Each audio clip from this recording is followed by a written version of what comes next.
Images of clashes between police and protesters are deeply troubling to Mary Wu and Stella Lee. The conflict line runs through their family. They support the protests, but Mary is the daughter of a policeman and Stella's fiancé serves in the riot police. I have been depressed since it all began in June. I feel my position is truly embarrassing. Since the beginning, police have been accused of using excessive violence on protesters. The longer the protests last, the more aggressive both sides become. Videos of policemen abusing protesters regularly go viral and anger many people. Stella says that she and her fiancé have agreed to discuss things as calmly as possible. But sometimes I become angry and confront him more aggressively.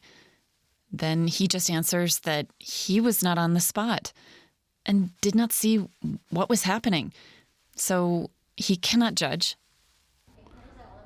They have agreed to meet us under condition of anonymity. Stella and Mary are not their real names. They fear repercussions for their relatives in the police force, but they could also become a target of radical protesters. In Hong Kong, on the internet, people say the families of policemen should burn in hell. Come on, I didn't do anything wrong. Why should I suffer? The pro-government and the pro-democracy camps show less and less tolerance for each other. Several times both sides have clashed on the streets or in shopping centers. Government supporters call protesters cockroaches. Protesters accuse them of being paid agents. In Mary's family, the constant arguments led to her move out of her parents' home. Since the protests started, I've only had dinner with them once. We don't see each other. And I left all the family groups on WhatsApp. An end to the conflict that is tearing their families apart is nowhere in sight. Protests are happening every weekend, and although Stella Lee disapproves of the violence that marks many protests, she continues to attend some of the marches. She carefully avoids revealing her background to fellow protesters.